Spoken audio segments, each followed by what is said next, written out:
Dua pelaku curanmor dibekuk tim Buser Polresta Ambon.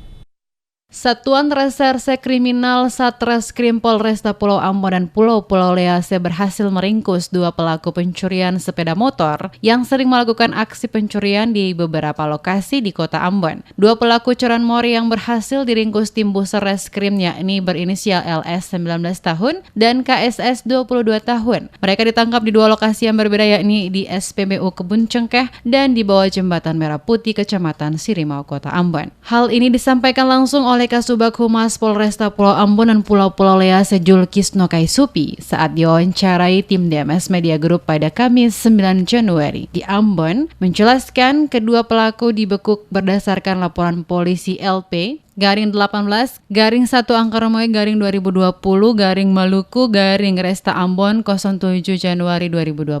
Kasus yang dilaporkan langsung oleh korban Jais 32 tahun yang beralamat di Warahatiwe Kecil yang mengalami kehilangan satu buah sepeda motor jenis Yamaha Jupiter MX dengan nomor polisi DE 2427LW pada tempat parkir sepeda motornya terjadi pada hari Jumat 3 Januari pukul 5.00 waktu Indonesia Timur dini hari. Kaisupi menambahkan, sesuai hasil laporan dan informasi yang diperoleh tim Buser Satreskrim Polresta Ambon melakukan pencarian dan pada hari Selasa 7 Januari menangkap kedua orang pelaku tersebut. Ya, terkait dengan curanmor yang berhasil diungkap oleh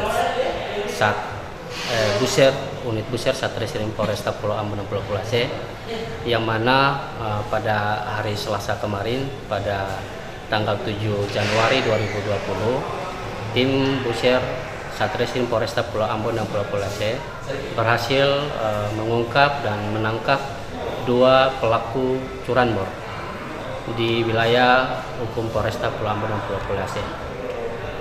Kedua pelaku ini berinisial LS dan KSS.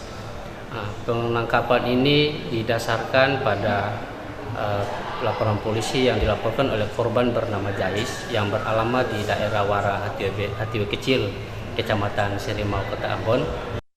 Kini dua orang pelaku dan barang bukti telah diamankan di Polresta Pulau Ambon dan Pulau Lease dan akan dilakukan pengembangan kasus yang diproses lebih lanjut. Kedua pelaku ini ditetapkan sebagai tersangka dan mereka dikenakan pasal 363 KUHP atau 362 KUHP dengan ancaman 7 tahun penjara.